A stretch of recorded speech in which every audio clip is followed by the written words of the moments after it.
Hello crafters and welcome back to my channel. My name is Deepa Robbins from DeeZinesByD, and today I have the first Make the Cards challenge post for you. So this is the first challenge of 2022, and this one is a theme challenge. And what better way to start the year than to send an encouraging card to someone? So today's card is an encouragement card, and I thought today that I would focus on a lot of PinkFresh Studio products. If you've been seeing a lot of my videos lately, you'll notice I've slowly but surely added a lot of PinkFresh into my stash. So I thought I'd go back and take a look at some of the stuff that I have and use it.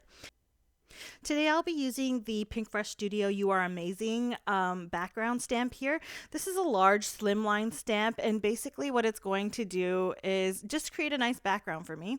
And I'm going to show you how to sort of add some different elements to kind of jazz up your backgrounds and make them pop just a little bit more.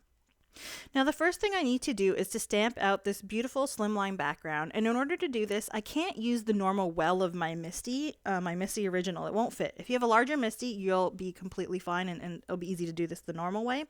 I'm showing you how you do this when you don't have a larger stamping platform. So I've basically taped down that entire platform, leaving the door so that I can open and close it still. And this time I'm going to use the top of the door rather than the inside to stamp out this image. So once I've taped down that Misty, I will tape down my paper or my cardstock, and I will set up my stamp. And then, as long as I don't nudge my Misty too much, I will be able to perfectly stamp this once, twice, 3 times and get a nice crisp image. Now I showed you I did stamp this on the back and I did get a bit of a blur, and that was just because I moved my Misty a little bit. So you just got to be careful about that.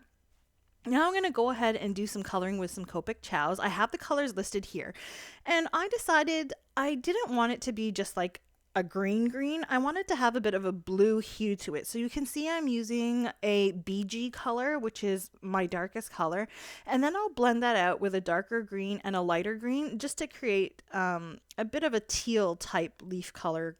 And at the end of the day, it really doesn't really matter what colors you choose. You could even use purples or blues or anything you want. You don't have to use what's, standard or what I would say is the norm. Like green, these are green, right? You can make them any color you want, and that's what will make your project stand out and be unique from anybody else's, including my own. So as I color in these leaves, I'm basically just using a flicking technique. And what I'm doing is I'm flicking from the top of the leaf and the bottom of the leaf with the lightest color. Then I'll add on the darkest color. So the light color is just basically there to create like a bit of a medium, a flowing medium already on your cardstock. So it's kind of like when you do watercoloring and you add water first, right? Because you want your colors to flow. So I add the lightest color. Then I'll add my darkest color, which is the color I want at the ends of my leaf. And then I will add that medium tone color, which is the green. And I just use it to kind of blend the blue out and color in a bit more of the leaf. And then I'll go back with that lightest color and just fill in more of the center of the leaf to create the highlight. Now, I'm not the best at leaving white for my highlights, so you can see that my leaves are pretty much fully colored in.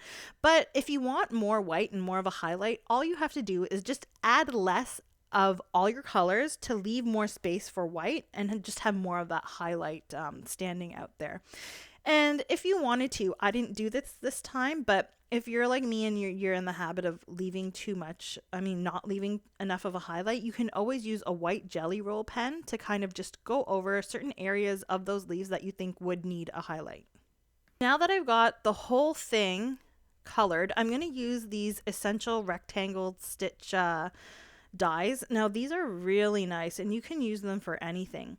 The main thing here is I have to kind of fit that on there so that it's getting everything in that rectangle, not too much of white on one side or the other. And you can see I didn't quite 100% accomplish that because the bottom edge there is like right at the edge where the rest has a little bit of a border. So I could have made that I could have centered the image a little bit better there, but I don't think it's a huge deal because I'm going to be backing this onto white cardstock. You won't really notice too much. Now I'm using these mini slimline builder dies that are also from PinkFresh Studio. And I'm just going to cut out another little slimline rectangle in the center there. And that's just to create a bit of dimension. So this is one of the first ways you can basically jazz up your background stamps. So instead of just keeping it on one dimension and one flat layer, what you do is cut out the center rectangle like this, and I'm going to end up popping that up with some fun foam just to create just a little bit more dimension. Now I'm going to just add some other elements just to add some more interest to the card. This is the smaller mini slimline rectangle, and I'm going to use that to cut out another rectangle from some vellum. Then I'll also use these little circles, which also come with that set, to cut out a white circle and another piece from some gold mirror cardstock. So with these elements, I can just add a bit more to my card. I'll add my sentiment, which is from the PinkFresh Studio English Garden stamp set. This is a large, beautiful stamp set. I'm only using the sentiment here because it is a beautiful encouragement sentiment, and I just really loved it for this card. So I'm just going to freehand stamp that with my acrylic block, and I'm going to heat emboss it with some Altenew rose gold embossing powder. Now I tend to use this embossing powder a lot because it is rose gold. However, I find that it has more of an antique goldish look, which creates just a soft gold look. Now for the inside of my card, I'm actually just going to do some plain old stamping.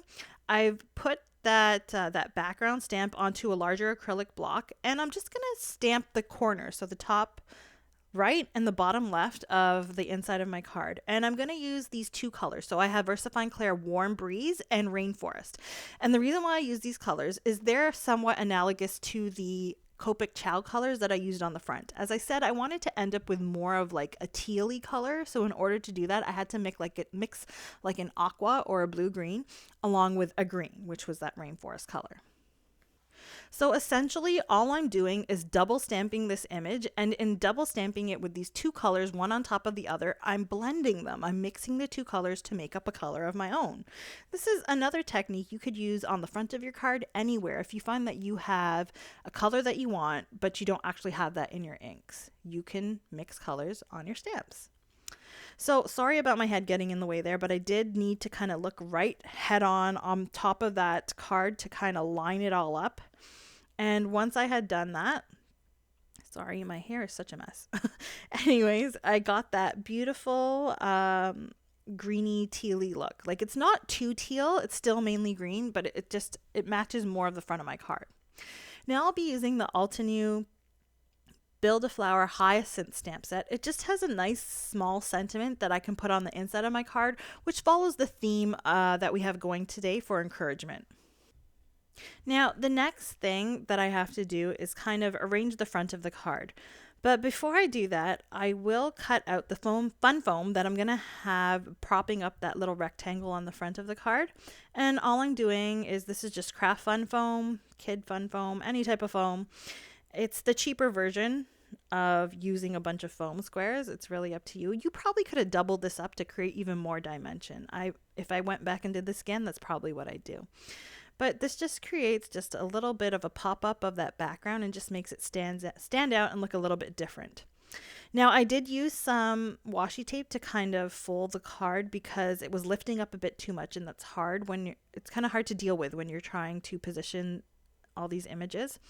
So I will tape down, or with some tape dispenser dots, the frame of the rectangle. And then I will just pop up that little centerpiece. And again, you have to make sure to kind of look right over the top to line that up perfectly. I'm so sorry, my hair is a mess. And there's that beautiful dimension that you get for the background. Now, I'm just going to kind of blur that center just a little bit. So like, there is a bit of a frame around it, but I'm blurring it a little bit with the vellum just so that you can focus a bit more on the sentiment that I'm going to put in the center. And I'll prop that up with some more foam squares, but I'll only put them in the center there where I'm going to be propping up that circle as well.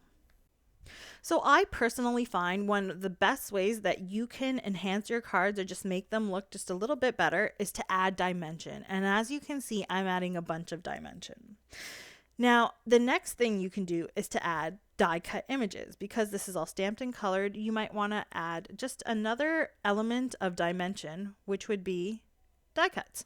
So I have all of these little flowers, and this little flower piece actually comes from the Spellbinders Large Die of the Month Santa's Fireplace set. And you can see I've got this little box here. I have all these little extra little die cut pieces that I have, and that's where I found some of these. And then I went ahead and cut out some more of them because I did need some more for this. But, you know, even these little curvy leaves, which are the PinkFresh Studio curvy leaves that I had cut out of vellum, they're just extras that I had lying around. So I love just having that little tin there that I can use to just add a little bit of extra this and that without having to actually go ahead and get new products out and cut everything out. You know, it just helps. It helps to have them there. So sometimes when you are making your projects, it helps to cut some extra and just keep them aside, and it comes in handy for this. So now I'll just go ahead and add all of these beautiful little flowers all over this card. So now adding that extra level of color just makes the green kind of stand out a little more. So this is what makes that that background pop as well. You've not only got the little die cut flowers and the fact that it's a different piece of paper glued on there, but the fact that that color helps bring out the original color that I have in the leaves.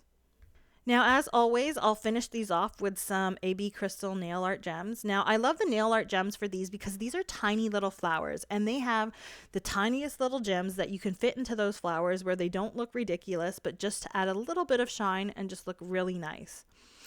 On top of that, I'm going to be using some PinkFresh Studio Sparkling Champagne Metallic Pearls. So there's enough sparkle in the background of the card. I figured I'd only use these pearls on more of the center portion of the card, just for a little bit more interest on that vellum. And these are really nice. I actually got this as part of the PinkFresh Studio Create and Connect event, and I was actually surprised at the variation in sizes of these pearls. I liked that there's larger ones and really small ones, and I would definitely recommend getting these or any of those pearls that PinkFresh Studio has just because of that. So here is my final card, and I really hope that, you know, all these little bits of detail, from the die cuts to the popping up the center rectangle to the vellum, any of those little things might come in handy with you guys and inspire you to jazz up your background stamps in the same way. So go ahead and check out the Make the Cards Challenge blog post. There's a whole bunch more inspiration there, and link up your encouragement cards. I really am interested to see what you guys create, and I really hope that you guys are able to take something from my video and use it. If you liked my video, please give me a thumbs up. Go ahead and subscribe and hit the notification bell to be notified of future videos. And if you get a chance, go ahead and check out my blog. All of the products that I've used have been linked there. And there's just a few more details that you might want to check out, including my reel that I have on my Instagram page.